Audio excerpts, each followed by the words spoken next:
¿Cómo soy restaurado por Dios?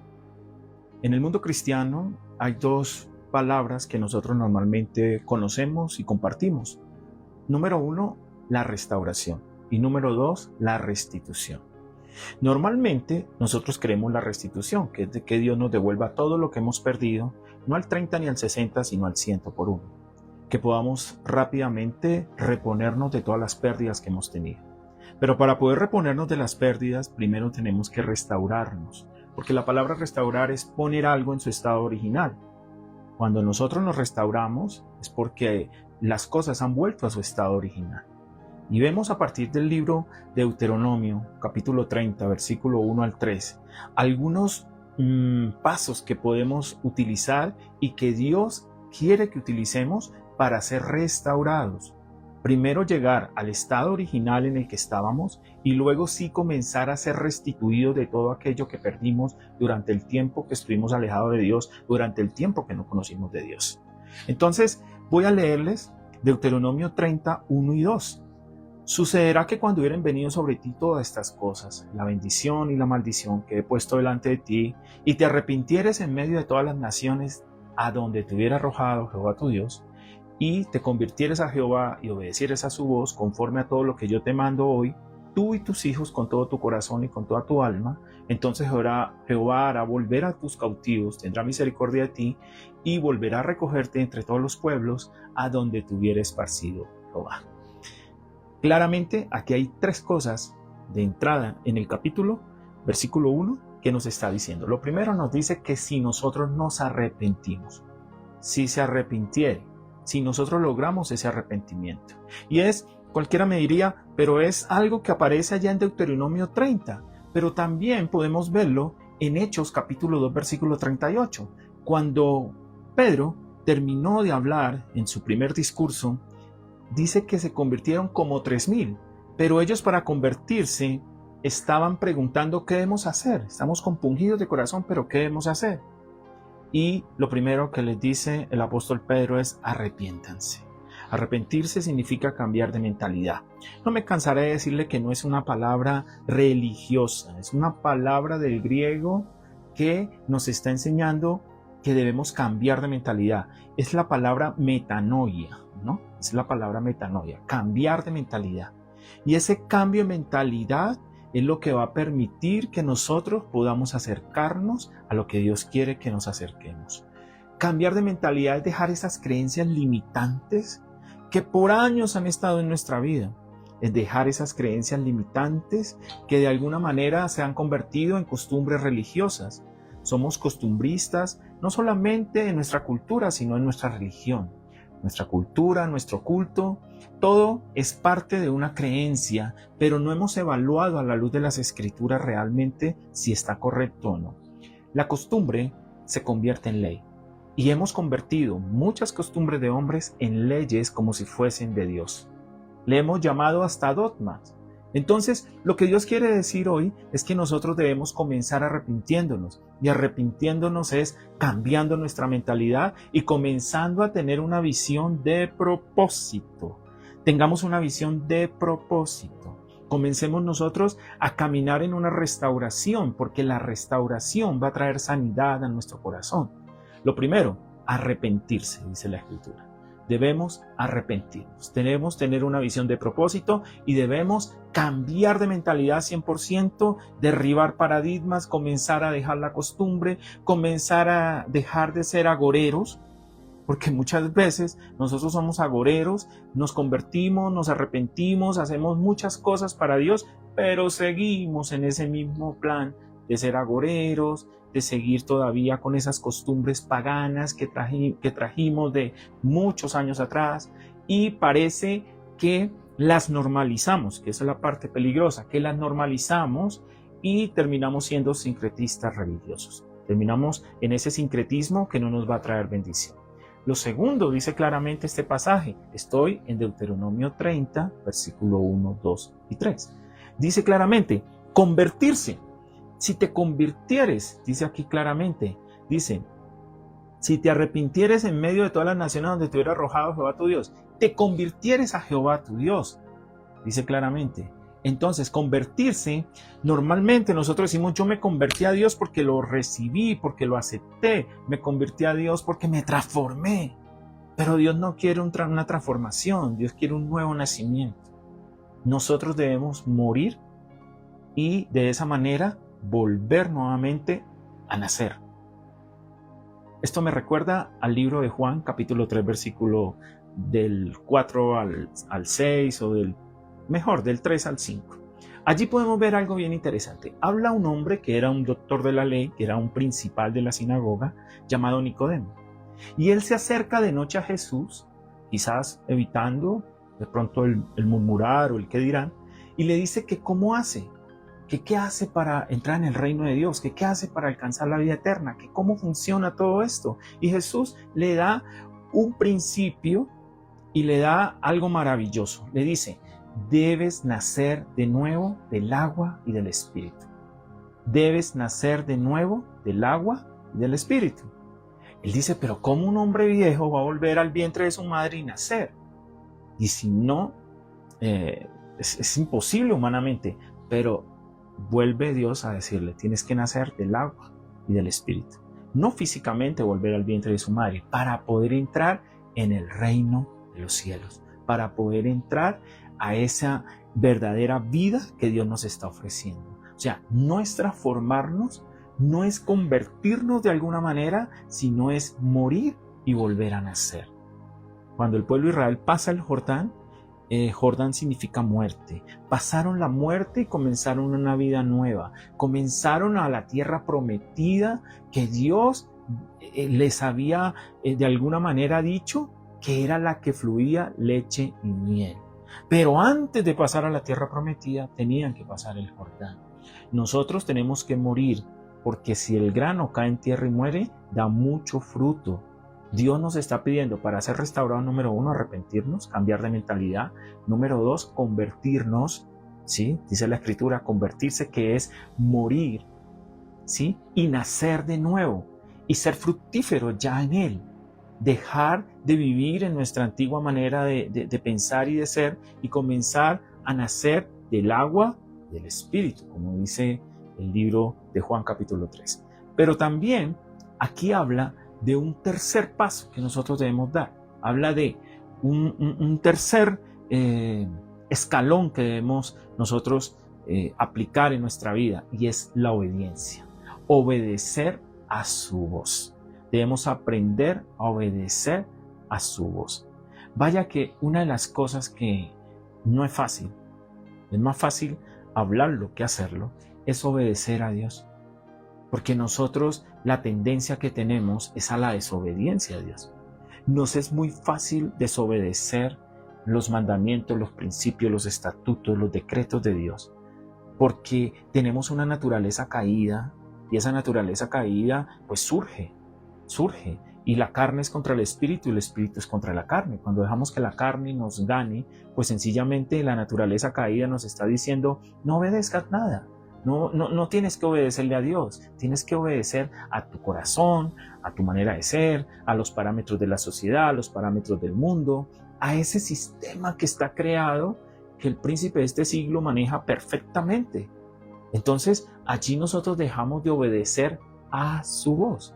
Si miramos para ser restaurados, debemos arrepentirnos, debemos convertirnos y debemos obedecer a su voz.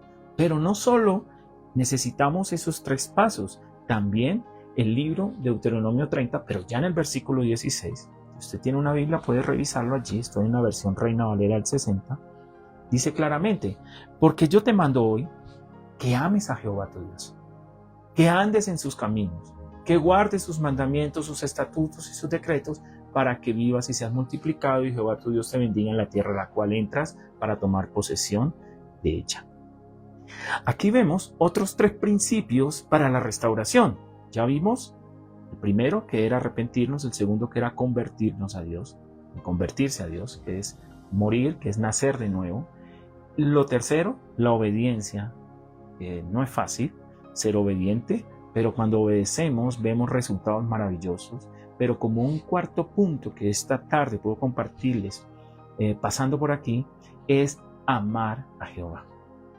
Y amar a Jehová, muchos podemos decir lo amamos, pero ¿cómo amamos a Dios? Cuando cumplimos sus mandamientos, cuando le obedecemos, cuando somos esos hijos que valoramos, respetamos y honramos a ese Padre Celestial. O sea, que Dios quiere que le amemos. Dios quiere que le amemos. Dios quiere que nos acerquemos a Él, pero en amor. Muchas veces nos acercamos a Dios en dolor. Y en la primera oportunidad, digo yo, esta frase que escuché hace unos días, que cuando el ciego comienza a ver, lo primero que bota a un costado es el bastón. Cuando Dios comienza a hacer cosas maravillosas, muchas veces tenemos a Dios como ese bastón que nos llevó, que nos ayudó, y ¡pum!, lo botamos. Ya no nos interesa, dejamos de amarlo, pero uno no deja a un lado lo que ama. Uno cuando ama, uno realmente hace cosas sorprendentes. Uno cuando ama, realmente se sorprende de lo que puede hacer.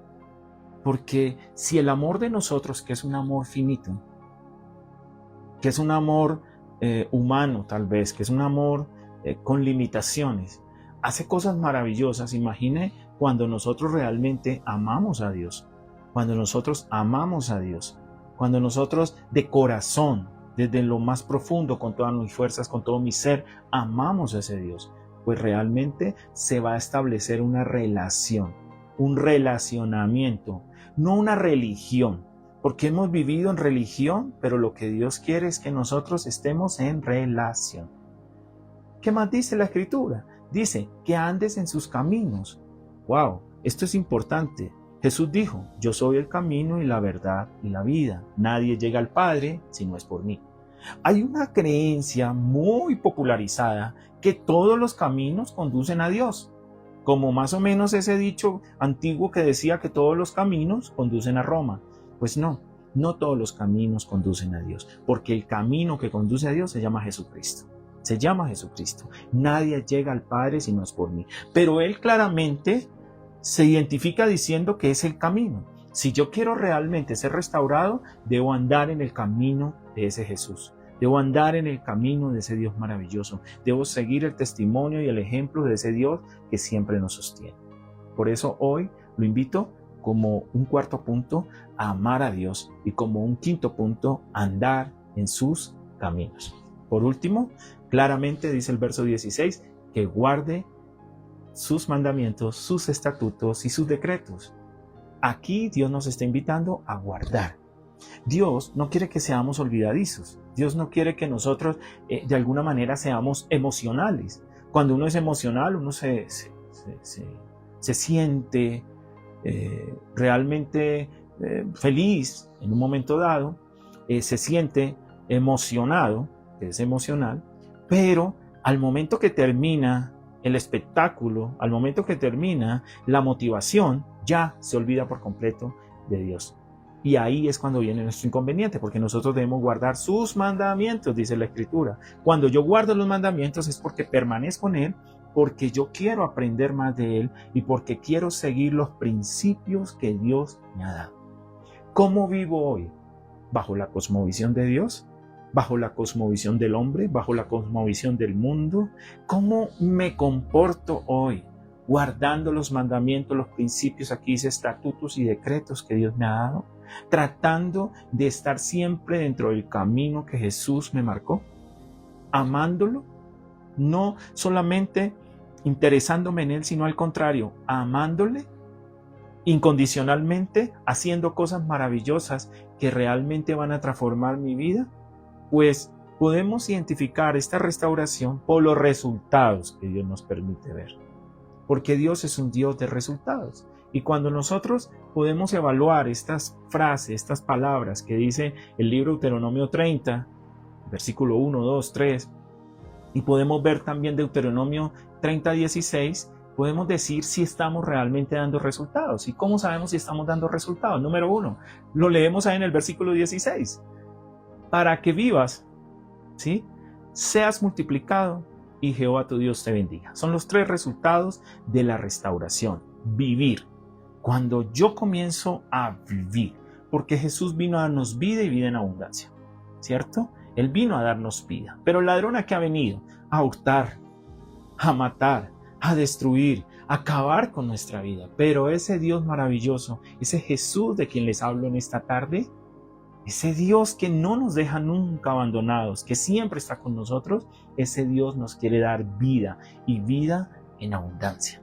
Comenzamos nosotros a entender que Dios nos está trayendo una vida abundante. Comenzamos a ver cómo la vida florece en todo lo que hacemos. Pero también dice claramente, ser multiplicado. Ahí comienza la restitución. Ya terminamos la restauración y nos preparamos para la restitución. Ser multiplicado. Porque yo no puedo ser multiplicado si primero no estoy dando una semilla y un fruto. Cuando yo comienzo a ser una buena semilla, cuando yo comienzo a ser verdaderamente vivificado por el poder del Espíritu Santo, yo comienzo a ser multiplicado. Entonces todo lo mío va a comenzar a multiplicarse. Todo lo que haga va a comenzar a ser prosperado. ¿Por qué? Porque ahí voy a entender que ya mi proceso de restauración está, que ya estoy caminando en otro nivel con Dios. Y por último, guardar sus mandamientos. Mira cómo el Señor, al guardar sus mandamientos, dice que recibimos bendición de Dios. Porque claramente el pasaje dice, y Jehová tu Dios te bendiga en la tierra que entras para tomar posesión de ella. Pero para eso, ese guardar verdaderamente es vivir en la bendición de Dios. Yo necesito vivir en la bendición de Dios. Hoy en día es muy común que la gente nos diga, Dios te bendiga, Dios te bendiga, Dios te bendiga, Dios te bendiga. Pero, ¿es un discurso? ¿Es una narrativa? ¿Qué es? ¿O realmente qué está diciéndonos? Aquí la palabra nos enseña que Dios nos va a bendecir. Y Dios nos va a bendecir cuando nos arrepentimos, cuando nos transformamos, cuando obedecemos, cuando le amamos. Cuando nosotros aprendamos cada día a seguirle y a estar de acuerdo a esos pasos, a esos caminos que Él nos ha dado. Allí nosotros podemos decir, Dios te bendiga y Dios me bendiga. ¿Por qué? Porque sé que vienen cosas maravillosas para nuestra vida. En esta tarde quería dejarles esta reflexión, quería dejarles este compartir de la Escritura, porque me llama la atención que nosotros hay veces nos quedamos cortos en los procesos con Dios. Nos quedamos cortos porque creemos que ya estamos perfectos, porque creemos que ya hemos llegado a una meta. Pero Dios hoy nos está invitando no solamente a arrepentirnos, como ya lo hemos hecho quizás, y si no lo has hecho, lo invito a que lo hagas en esta tarde, que aceptes a Jesús, que recibas a ese Jesús en tu corazón, que podamos ser realmente convertidos, o sea, nacer de nuevo. Dios quiere un nuevo nacimiento en nosotros, ¿sí? Debemos nacer del agua y del Espíritu, ¿sí? Que a su vez podamos obedecerle, que también aprendamos a andar en sus caminos, que aprendamos a guardar sus mandamientos y amarle. Y todo esto nos va a traer unos resultados maravillosos. Nos va a traer vida, multiplicación y también Dios nos va a dar bendición. En esta tarde ha sido un privilegio compartir con ustedes. Dios les bendiga grandemente.